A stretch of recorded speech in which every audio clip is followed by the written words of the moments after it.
All right, so in this video, we are going to be going over what I eat as a vegan athlete. So there are some things that I guess this one's going to be a little interesting because I also have my exercises unhealthy video, which I'll be trying to explain some of like what's going on here exactly, so you can understand this. By the way, gonna say right now, if you want to understand everything that I'm saying and why I say it and all the sources behind everything that I say, I have that in my playlist, either found in the Real Nutrition Science playlist or in the Min-Maxing Health playlist found under my homepage. So go check those videos out if you're really interested. They're pretty big playlists. I have tons of playlists on my homepage, so go check them out if you're interested. Once again, I'm going to say that. And secondly, I will say, if you are interested in seeing other people or joining this community or joining people who think of this community, that sort of a thing, go join my Discord link down below, link in the description, that sort of thing. So yeah, anyways, let's get to it. Hi guys, and welcome to another vegan high protein full day of eating. I'm so excited to bring you along today because I get to share with you my favorite thing, and that's food. I'll share with you my target and how I hit my protein as a vegan athlete, and I have 2 major workouts today, so let's get into it. So this morning I start off with just eating a protein bar before my running session. So it doesn't matter how short or how long my sessions are, I never train fasted. I am not one of those people that... Okay, I'm going to say right now, there might be a reason why she doesn't train fasted, or she has a very difficult time training fasted, and it's because her body isn't used to actually using that kind of fuel source. So when you're training fasted, you're one, promoting gluconeogenesis more, and 2, you're also probably going to be stimulating a response more so from hormone sensitive lipase, meaning that you're going to be using like fatty acid and ketones as a fuel. But in her case, we know that she's a vegan athlete, as she says, so she probably won't be doing that. So that's why she has a much harder time training fasted. By the way, there's been some really interesting things. I don't know if you've heard about it when it comes to people, but in this whole like athlete space. But from what I heard, there's been some like records set that were only when they did it in a fasted state. And when they did it not in a fasted state, they couldn't do the same thing. So I found that sort of interesting, or at least I've heard about that. But anyways, let's see what she has to say. that thrives on the fasted lifestyle. So I need to have some fuel to help me carry over all my sessions, especially because today was 2 back-to-back and very close to each other. So I had a Go Macro, like a protein / oatmeal bar, just to give me some quick energy. And I went on a zone 2 run with George, and it's so beautiful right now in Florida. So nice, and the mornings are like...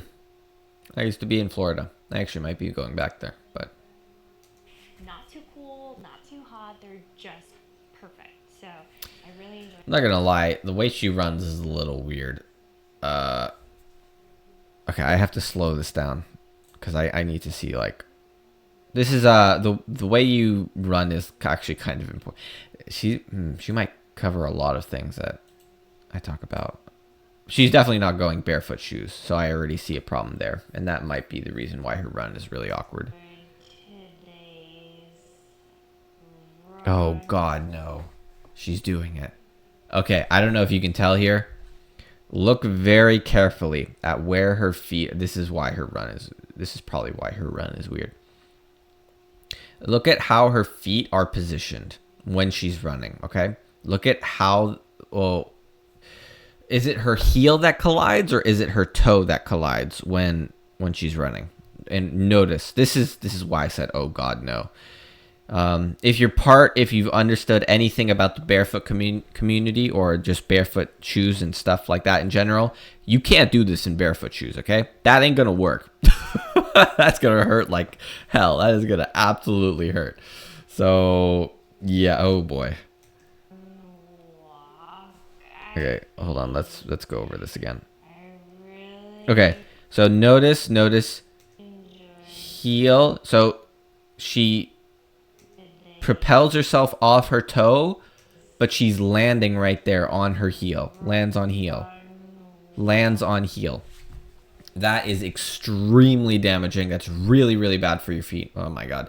I guess we're going to be going into more things than just health science in this one, because as a general rule, I'm all about min-maxing health, and that's not healthy. That's really bad for your feet. So I'm going to say that first off, that's really bad for your feet.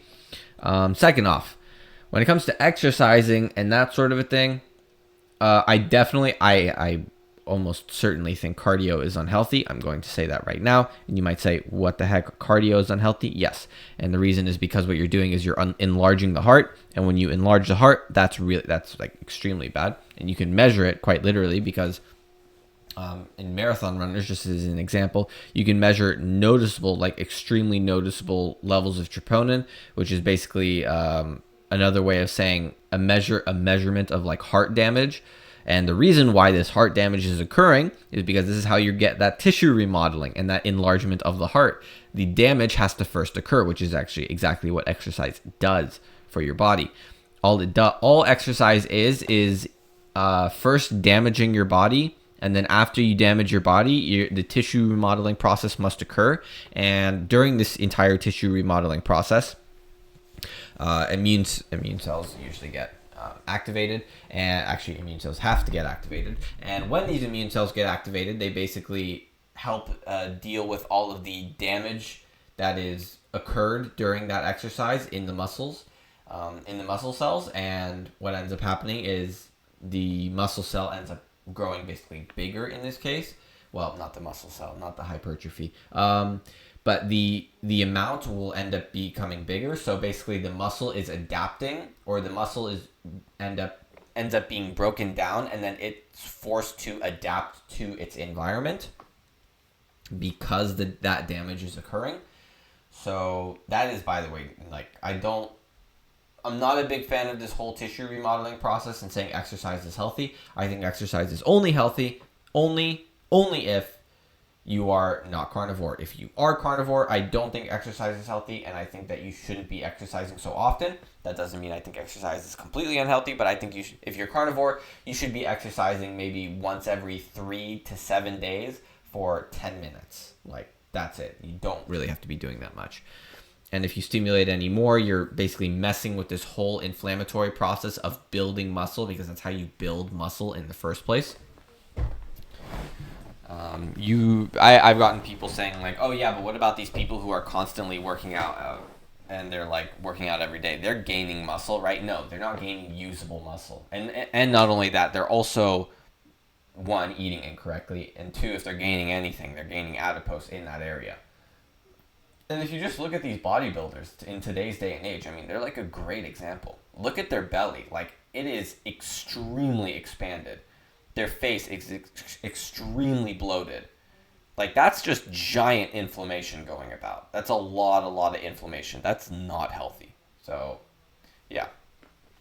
Anyways, we'll get back to it. Wow. I call it because I don't know about you guys, but when I try to run at a zone 2 pace, I have to walk sometimes, and that's okay. I'm not one of these influencers that are going to share with you like only when they're good at something. I want to bring you along the whole entire journey. And yeah, right now, whenever I have to do zone 2, I have to walk and run, and that's okay. I do have some faster runs throughout my week, but today in particular was just zone 2, something easy, and it was really nice and much needed because it felt... I don't know. Okay, so I forgot to say, I didn't explain this earlier, but with the shoes part right here, 131 is one. Okay, so with the shoes part right here, the reason why you should be going barefoot is because the feedback reception that you're getting basically every single time you're landing your feet is dampened because of this giant sole and this giant thing in the way. That's one reason. And two, the shoe is actually not even designed for the entire foot. It's designed, in fact, to like make the foot like kind of clamp in like this. And I don't know if you know, but people like LeBron James, was it LeBron James? I think it was LeBron James. Or maybe it was Shaquille O'Neal. I think it was Shaquille O'Neal. Shaquille, or just a lot of these basketball players in general, they have like extremely messed up feet. Like if you look at their foot, you'll be like, Jesus Christ, what is that? That's like the damage of wearing shoes over and over and over again, especially working out in those shoes. So I recommend, first off, go barefoot. Second off, eventually I'll talk about it, go carnivore. And third off, Don't be exercising so often. I think that's extremely unhealthy, especially doing cardio. And that's because you are enlarging the heart. And I don't think enlarging the heart is healthy at all. That is the last muscle that you want to be enlarging for any reason. Because enlarging the heart, if you don't already know, people with larger hearts usually die sooner. So yeah, that's one of them. One of the reasons. But the reason why probably is because you're messing with the underlying physiology of how that thing works. That thing is designed to not intake a larger amount of blood and use that, basically take in that blood, and it's not able to use it as well. I'm not going to explain that. If you look at it, if you look at the I'm pretty sure it was the left ventricle, if I remember correctly, that usually gets enlarged, or that often gets enlarged. I can't remember, but anyways, that's besides the point. We'll start at 131 again because this is where we stopped. But once again, I'm just going to say those three things are very, very important, and this is probably what I'm going to be highlighting in this video because this is the way I think about this stuff. So yeah. Like I don't know, needed to move my body in that way before my CrossFit session. So then I came back home and immediately prepared some cream of rice. So straight carbs, because I'm going straight into a CrossFit session and I need to ensure that I'm digesting everything really quickly and that I have energy for that session. So I made some cream of rice with some amazing persimmons because they're in season. Persimmons is one of my favorite fruits, and I'm so sad. Oh man, that is a lot of carbs. That is a lot of carbs. I mean, at least she's able to burn it because she works out so often, but still, it's really damaging. I hope she's not doing too much cardio. I have no idea what she's doing, but we'll find out. I only get it during the fall winter time. Let me know in the comment section down below if you enjoy persimmons as much as I do. I also added some walnuts and hemp seeds. And then I scarfed that down. And if you guys are new here, my background, man, that is really damaging. Oof. Is in bodybuilding, and I've been doing bodybuilding for the past 8 years. I competed in the IFBB Pro League in bikini competitions for the longest time, but I'm officially retired. So now I've been just playing around with different forms of movement and just really having fun to not just train for aesthetics, but for performance and to feel well and for overall health. And I love my time in bodybuilding, but this is a new phase in my life that I'm really, really enjoying. And I bring you guys along for everything. So I did a CrossFit 30-day challenge not too long ago, probably 6 months ago, and I did a video, so you guys could check it out if you haven't already. It's really fun. Today we did CrossFit, and I did Olympic weightlifting at the beginning. We did some drills with just the empty bar and all of that, and then we moved to a Metcon. And my friend John Lewis, Badass Vegan, you might know him on IG. Natalie and I used to be friends, but after today, I'm gonna have to revisit our friendship and see if this is something that can carry on from this moment on, because no friend would put somebody through this that they love. They want to just see the pain. And it was so much fun. It was 25 wall balls and 25 box jump overs is two of my favorite things, and it was an AMRAP, so you got to do as many reps as possible. But it was hard and challenging, but fun at the same time. I love that type of Metcon. This guy in the background's goddamn. What I had for lunch. This is black salt. This is the secret ingredient to make your tofu taste like eggs. So I just sprinkle a little bit of... Oh my god. She didn't just say that, did she? To make your tofu taste like eggs. Okay. So clearly eggs must have tasted really damn good, because now she's trying to imitate the flavor and food of meat as much as she possibly can. Okay, that's bad. So I'm gonna say right now there's a lot of unhealthy things. So first off, I didn't go into too much detail when it came to the rice and the carbohydrates. I just said it's really damaging. So I guess I'll go into a little more detail here. So all of these have phytotoxins in them. Bread, in this case, I'm pretty sure this is bread. Bread has gluten. Now you might say, gluten's a phytotoxin. Yeah, it is. Gluten is actually glutenin and gliadin. Both of them are phytotoxins. One of them damages the tight junctions, if I remember correctly, and the other one messes with your brain. Both of them are not healthy. Now, this especially affects people, the gluten one anyways. I don't know if you know this, but some people, if they try to go, like, they eat their regular food, they eat regular or supposedly regular food throughout their entire life, and then suddenly they become celiacs at like 65 years old, right? This isn't them suddenly becoming celiacs. This is like the damage of phytotoxins on the body. So that's not healthy. To salt, I'm actually going to say I don't really think salt is that bad. Honestly, even on carnivore, salt really isn't that bad. You can add it, you can remove it. It doesn't really matter. I would just listen to your taste buds. If your taste buds really like it, then add it. And if your taste buds don't like it, then don't add it. But as a general rule, I do notice that when I add salt, or if I do add salt, it will sort of mess with how much I eat. So that's sort of important. Tofu has phytotoxins in it. Not only that, all of the vitamin and mineral content in tofu is abysmally low. And you might say, what? Abysmally low? There's so many healthy things in tofu. No, okay? The bioavailability of that stuff in tofu is near negligible, if not non-existent. And you can, if you're interested in the details behind that, watch my vitamin and mineral interactions video where I explain the different kinds of like vitamin and mineral interactions. And you'll understand why it's like abysmally low. It's because your body literally can't even accept it. As an example, just to give you like a little bit of a sort of understanding. So there are certain, for instance, fat-soluble vitamins. Now, if you don't have enough fat in your diet, then these fat-soluble vitamins ain't so soluble, meaning like you're not actually going to be able to absorb them. That's number one. Number two, there are also certain vitamins that will inhibit one another. And in plants, in the case of plants, they will, for some reason, every single vitamin and mineral interaction in plant always seems to be inhibiting the uptake of iron. Of that, and this is photo tofu.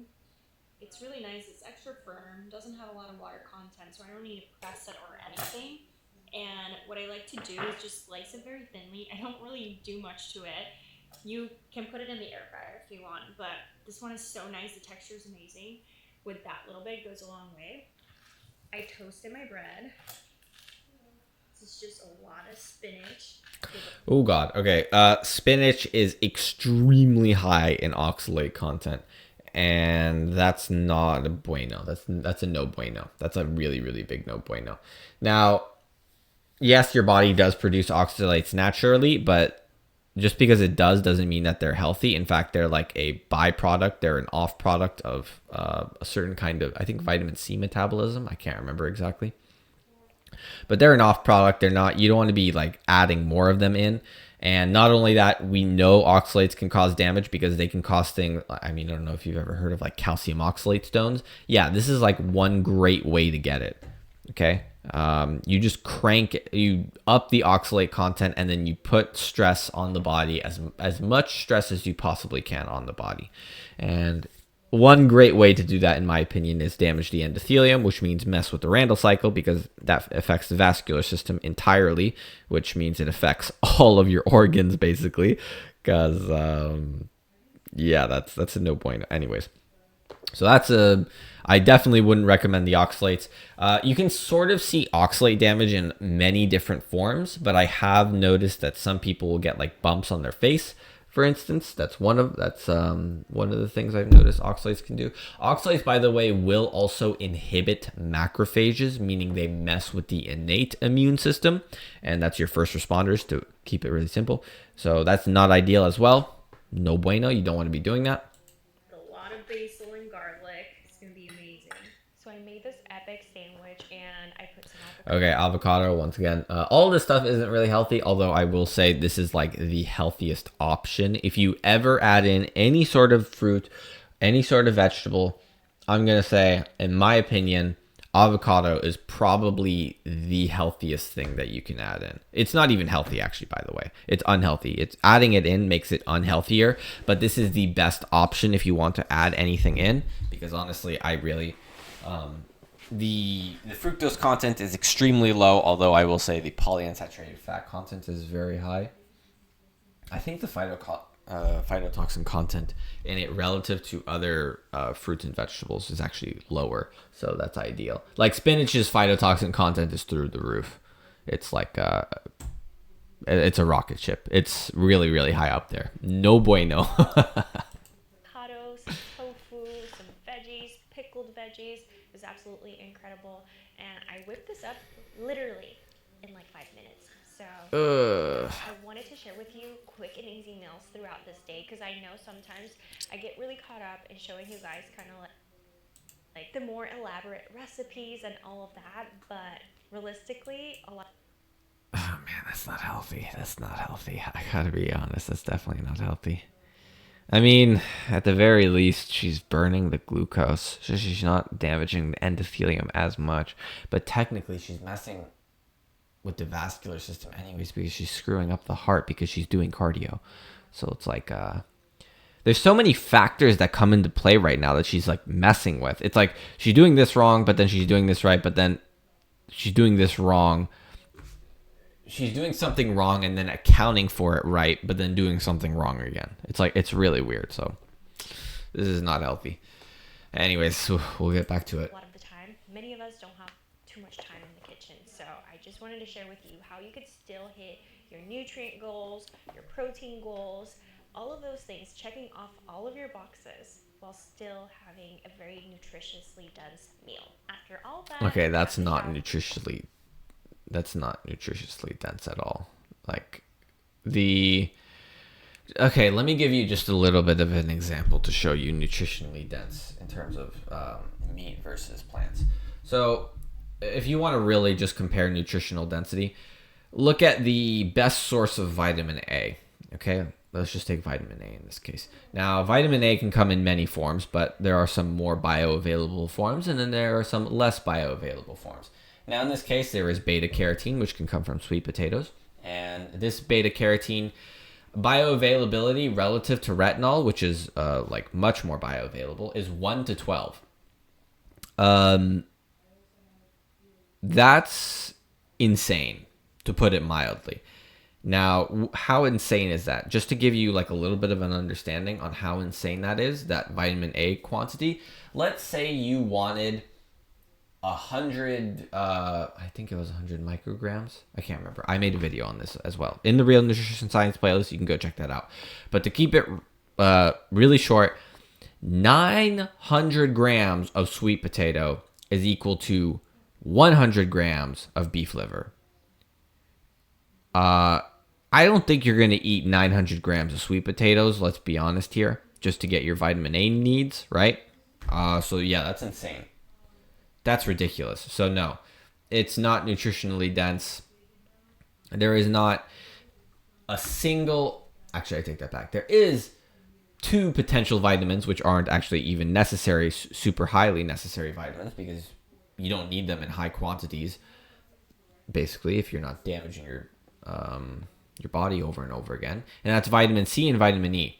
Those are the only 2 that are higher. And vitamin E, by the way, this alpha torforafol or something. I can't remember the name for vitamin E, but that one in particular, like that's not healthy. Like increasing that content is not healthy, because if you know why plants even make that vitamin E, they make that vitamin E to protect themselves from killing themselves, because plants kill themselves at such a rapid rate by producing so much reactive oxygen species that they have to produce tons of this antioxidant in the process. And by the way, in doing so, I think this actually indirectly acts as a herbicide or a pesticide against these rodents or insects, because they're producing so much reactive oxygen species, which produces so much vitamin E, that eating this in such eating the vitamin E in higher quantities will increase human antioxidant content. Now that's very strange. Why would human antioxidant content increase when you're already eating exogenous antioxidant content? Isn't that a little weird? Because that means that your body is being forced to deal with more free radicals. It's a very interesting thing. So why that might be the case, I would say phytotoxins, because if you don't already know, phytotoxins will induce reactive oxygen species a multitude of ways, like solanine, for instance, or curcumin, there's so many of them, honestly. They'll really mess with the cells. So not healthy, not ideal once again. Our cleanup, get all cutesy. I put this Buff Bunny collection. Fit is so cute. I think this is the aggressive scrunch and then the matching top. It was from, I think they're Ground Sludge, but it's still available on the website. And I'm going to say right now, I will even comment on her clothes for that matter, because yes, you can even min-max your health for your clothes. Now, I don't know if this is like cotton, silk, cashmere, wool, linen, or whatever it is, but if it's 100% of those, then it's fine. And if it's not, then it's problematic, because there are basically estrogens or estrogen mimicking chemicals, otherwise known as PFAS, as one example. What they'll do is they will mimic estrogen, and if you don't know why this is a big deal, mimicking estrogen can mess with both males and females, big time mess with males and females.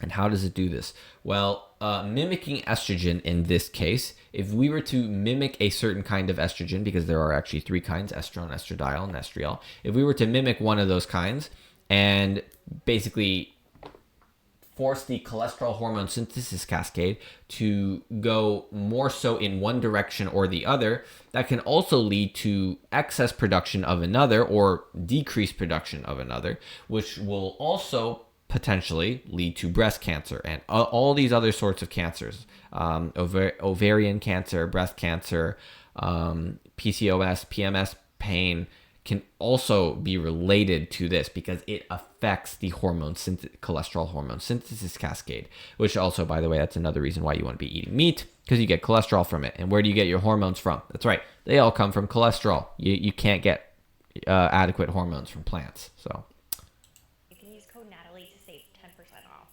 But now I'm getting ready to do some work. Also, cholesterol is extremely expensive for the body to create on its own. So even if you try to get it from the sunlight, which is what a lot of people will say, oh, just get your cholesterol from the sunlight, right? No. Okay, it's extremely expensive to make cholesterol for your body. Extremely, extremely expensive. I am so excited. You can sort of see it in her eyes too, actually. For the next VFit Transformation Challenge is happening in January, and I've been getting tons of DMs of people asking me, hey, I signed up for your wait list. I haven't heard anything. Don't worry, guys. I haven't sent anything out. Enrollment will open sometime in more fuel and more calories for my brain power. So we're going to make... Oh, she said calories. Okay, that's not... Calories won't do anything for your brain, honey. Sorry about that. That's not how calories work. If anything, you want to be cutting down the food completely, and your brain will actually work better because you'll be using adipose, which will allow for ketone production to occur, and actually your brain to use ketones, because your brain prefers ketones, because ketones produce less free radicals, because they're just better at producing less free radicals in comparison to glucose and fatty acid. So a Ninja Creamy snack. So I'm going to share with you all of my Ninja Creamy secrets right now, because I feel like still some of you are having some issues, and I'm not gatekeeping anything. So I made this yesterday. It's a chocolate flavor. I have the really jumbo big creamy, so don't be fooled by the fact that I don't have this filled all the way up. It's the family size. I don't know why. I thought I needed a family size creamy, but you know, it is what it is. is this like, what is this? I can't tell. Is it this stuff, or is it like ice cream? So in here I have 1 scoop of the Veg Nutrition plant protein chocolate. Oh my god. Woman, you're not going to be getting enough, and you can sort of see it in your body too. I don't know. It looks like a little off. Like her face looks a little off. Maybe it's the eyes, or maybe she's using eyeliner here. I can't tell. I can't tell if this is I can't tell if even if it's makeup, it's not ideal, because there are microplastics in makeup, and that's not really healthy. So yeah, for any woman out there watching, not healthy. Don't use makeup. You look a hell of a lot better without makeup. Trust me. Flavor. Code Natalie saves you. I have 1 scoop of the vegan collagen. This is brand new, and it's pretty amazing, guys. So it is the first of its kind. We have never had a vegan collagen. All right. I'm going to say right now, in terms of like this, let's say you want to get collagen and then you eat collagen. That's not how your body can make collagen. Like, just because you eat collagen doesn't mean your body's going to like make collagen out of the collagen that you ate, because the body has to do this really sort of complicated process in order to get it through the stomach. So basically so let's just imagine this wall right here. And what'll end up happening is collagen's too big, so it can't go through this wall, right? But there's this little hole right here, but it can't go through this little hole. So how does it get through this little hole? Well, it has to be broken down into subcomponents, and then once it gets broken down into subcomponents, then it can go through the wall. But otherwise, it can't do that. And not only that, it like has to be specific subcomponents. Certain subcomponents can't go through, like fructose, for instance. Fructose has to get broken down and get processed straight by the liver, which is, by the way, fructose is extremely unhealthy because it causes extreme levels of glycation. Not ideal. All right. So I think we commented a little bit enough on this one. There's a lot of problems. My camera's also running out of battery, so I'll have to cut this one short. Thanks again for watching. If you liked the video, like, share, subscribe, comment down below because it really does help the channel grow. If you're also interested in joining this community, go click the link down below. Camera's off. I can't really show it with a camera anymore. Sorry about that, guys. See you in the next one.